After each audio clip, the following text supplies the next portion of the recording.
My Friendly Neighborhood, a game not too dissimilar to one I played a while back, Finding Frankie. However, instead of a game show contestant using his parkour abilities to survive, here we've got a legitimate job to do. Our protagonist is tasked with ending a rogue broadcast from a shut-down Muppet Show headquarters. To do this, we must reach the antenna on the roof. I of course picked the survival difficulty because it's the hardest available. You know how we roll here, gentlemen. We learn at the start that Gordon, the protagonist, is a veteran, meaning he knows a thing or two about kicking ass for our great country, skills that might prove useful for us. Upon entering MFN headquarters, I'm greeted by Ricky the sock puppet. He's odd, not because he's a talking piece of clothing, but due to his cracked out demeanor. Hold on, did you say disconnect the antenna?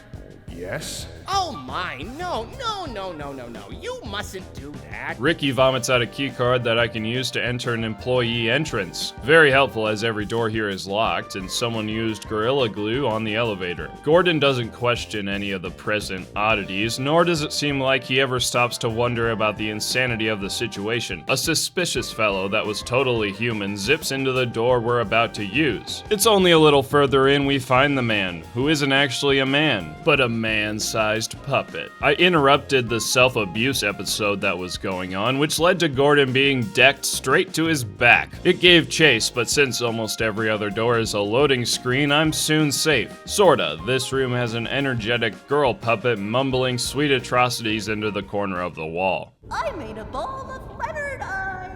What do you think, Leonard Lump? Oh, sure, being a lump is great. After sneaking past a few of these weirdos, I receive a means to defend myself, and it's about the least effective wrench ever. It is absolutely unable to do anything but tickle the puppets while they violate you. I'll get a quote-unquote gun here soon, but it's hardly an upgrade as it shoots letters of the alphabet. Low damage and inaccurate, but it is able to take down the shambling enemies without them grabbing a hold of Gordon, just as long as I have the ammo. It's probably a good time to note that this is a genuine survival horror game that requires managing resources and limited save files. Not a huge deal, but getting soft locked is a real possibility if I'm not careful. I could get stuck at any time without ammo or healing supplies, both of which are scarce. After almost dying to the puppet man who is slamming his face into the door, I get the aforementioned gun along with another chat with Ricky who tries to take it away. Once that fails, he warns us about a giant bird who we'll see soon enough. Some ruffians kick down the door and attack me. It works and I die. The next time around, I used my big brain to line up the shots and laid them to waste. And by waste, I mean render unconscious. You see, there's another stumbling block this game employs. If you don't tape up the puppets you've taken down, they'll be right back up and ready to assault when you re-enter the room. Plus, tape is rare too. Wonderful.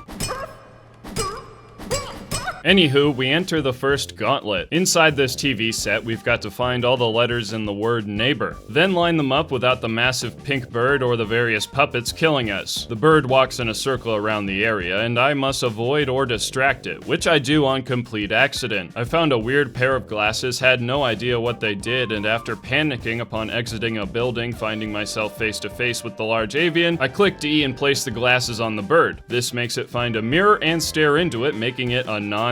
With the bird squared away, the letters aren't hard to find, but since I didn't know there was a save point inside the center building of the set, I slowly snuck around the puppets like a scared child because my last save was 25 minutes ago. Once you complete the word, you're given a piece of mail. Upon placing it inside a mailbox, you're given a crank to access an even more restricted entrance than the employee one. A slide connected to a manhole swallows Gordon, sending him deep underground. Luckily, old Ricky shows back up to chat, giving us another obviously unnecessary piece of advice to avoid a monstrous puppet that likes to smash people's heads in. I wasn't planning on hanging out with such entities, but okay. It's in this area where the game gives me something useful. Instead of a pistol that shoots letters, how about a shotgun that blasts out the alphabet at speeds that nearly tear my opponents to shreds? I met the head smasher Ricky told me about, just having a grand time hitting stuff in the dark. He left as soon as the lights were turned on, and from now until I exit his domain, I need to avoid coming too close to the pipes he's in. station. After deftly avoiding the pipe dweller, I find my first true puzzle, and am mildly ashamed to admit my brain short-circuited and I couldn't figure out its pretty clear solution. Set the clocks to the labeled Roman numeral by using a code made up of 3 shapes. Using them, you can add or subtract from the position the clock starts in. If you input the correct sequence, it'll go to the number required. With all 3 clocks set, a hidden passage is opened, which leads us even further underground. In the next section, I've got to go on a scavenger hunt, which will be a recurring theme for a while. Traversing the moist depths of this sewer system is where I've got to find 4 fuses to open an electric door, each located in lockboxes I found the key to. This wasn't a difficult task. What was is the now increasingly ridiculous rarity of ammo. Forget being able to tape these schizophrenic yarn amalgamations to the floor either. Tape is non-existent at the moment as well. A mixture of running for my life and the expenditure of all my resources sees me spending my last coin on a full heal. Oh yeah, other than health tinctures I can find around the map sometimes, these stations are the only way to regain my health. They're located in the same places as the saving points are and cost the same amount. The full health did allow me to win a tussle to get the last fuse. The open door leads me to a pair of bolt cutters. I can use these to access an area with an elevator. Taking it, we ascend into the main part of the building. Here I'll be doing a whole lot of collecting for a purpose that isn't immediately clear. Upon watching the recording, I realized I was aiming to acquire the key to the front door. At least that's the item you need to leave. I didn't know I was looking for it, but whatever. First things first, a description of this sprawling location is in order. It's at the same time a movie theater, an office, and the film set to a kids show. If the game paid a little bit more attention to combat and exploration, I'd have enjoyed this entire segment. Plenty of ammo, meds, tape, and a comfortable amount of coins. It's just kind of boring to spend the majority of my time walking around and around, slowly piecing the various parts of each puzzle together while the same manic, incoherent ramblings come from the disabled puppets.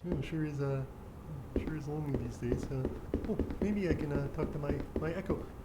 Hello! Hello! Oh, hey there!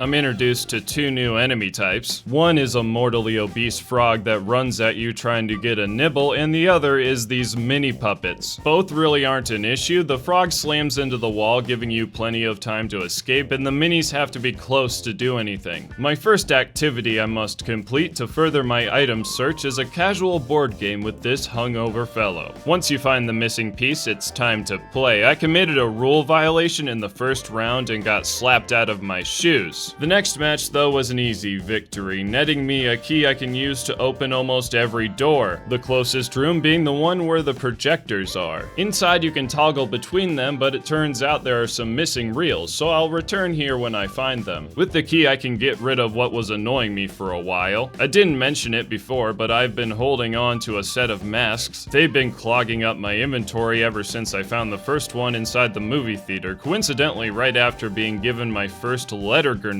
which I should have used to disperse the following ambush instead of nearly blowing myself up. Anyway, the cluttering stops when I find their respective puzzle. It's simple, place them on the correct statue that has the corresponding emotion. Once that's finished, a model MFN building spits out some dice. Obviously what you do with the dice is jam them into the keypad holes of a safe. Then you make sure the back of the dice are aligned with the imprints inside the board, and just like magic you get the fuel tank capable of powering the elevator to the CEO's office. Of course, wherein we find the front door key. Before either of us have time to ponder the absolutely convoluted mess of steps it took to do this, I have to mention what happened when I collected a few film reels. Most of them don't do much except for one. During my investigative jaunt, I went back to the sewers and used the board game key to open a locker room. As you do, I went into the bathroom and studied each stall with precision. Finding the reel in question, turns out it plays a depressing war film. Amazingly, this tugs on the heartstrings of the ravenous frog from earlier, who enters and begins sobbing in the front row. I didn't realize it at the time, but I hadn't saved for about 40 minutes since I exhausted my coin purse. With that, it's strange how unthinkingly fast I went to meet the crying monster. Luckily, Gordon knows how to charm any damsel in distress, bravely sitting down and effortlessly soothing the wailing creature. After that stunning act of therapy, it's time to see what lies next in our adventure. Instead of walking outside without issue, we've got to do battle with this unexplainable giant. Its mode of attack is firing entire puppets at me. I wouldn't have had any chance making it past without the extra shotgun ammo I happened upon. With that boss fight out of the way, it's time to unlock the garden area, which introduces us to perhaps the most annoying enemy yet. The puppet dogs that start attacking me aren't hard to fight off, but they immediately get back up and can't be taped down. Ricky shows back up to the surprise of no one, although he does call out Gordon for unquestionably continuing this fever dream mission. Didn't think he'd be a voice of reason, but at this point I'm starting to wonder if we are indeed stuck inside the mind of a PTSD-addled mental patient. Leaving aside our existential problems, I discovered a means of removing the glue from the elevator we saw at the start. We've got to find 3 ingredients spread across the map, and attached to the recipe is another key. With it, we need to get up to some backtracking. The trumpet polish was easy to find back inside near the film set, but the others are going to require me to descend into the sewers and return to the employee entrance. Underground is the more interesting journey. I crack open an old storage closet and find another film reel and the developer. I was curious and did go back to the projection room to play it. It's just this guy breaking into a safe. I memorized the code displayed, but I don't know if it means anything. We're not done in the sewers yet, though. It's time yet again for Gordon's benevolence to take center stage. The Skull Destroyer himself needs our help. His room is a mess. A quick repair job on the water system clears that up, much to his satisfaction. I just look, when you've got a problem, you can't just clam up and start hitting everything with a wrench. That won't fix anything. Good.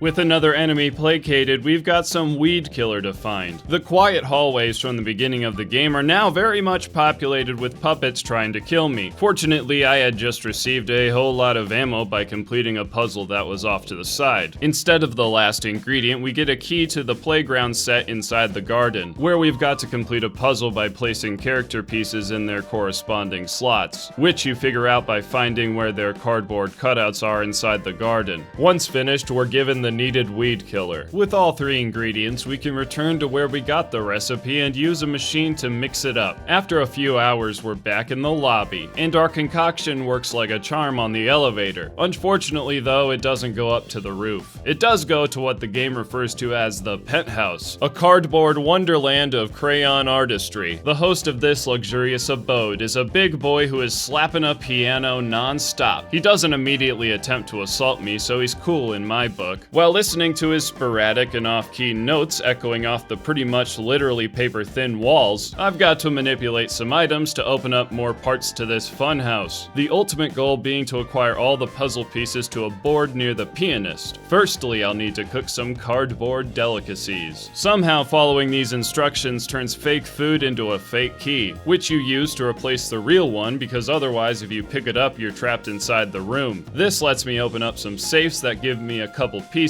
Next, I've got to open a hidden path by messing with a computer. Moving a bookshelf to the side, we can access the rest of this area. I find the last puzzle piece by pressing the buttons under each of these so-called paintings in the order they appear in the Piano Man's coloring book. The lights turn on as soon as I complete the puzzle, showing me the musical savant in all his glory. He's elated to meet Gordon and immediately forces him to perform a duet. Proceeding from the non-consensual piano playing is the stage taking us to the roof after Gordon pulls a lever. We do reach our destination. The end of our journey is in sight. With the controls unable to turn off the broadcast, the only option is to climb the antenna and yank the cord at the top. Once we make it there, Ricky pops out to make one last entreaty for mercy. It's a fairly convincing one, to be honest, calling the masses that want the broadcast to be shut down lightless and lifeless, opining about our decadent world, saying we should repent and become compassionate for our neighbors. I didn't know Ricky was a holy man. How about that? Gordon ain't having it, cutting the signal right in front of the poor sock, resulting in us being smited.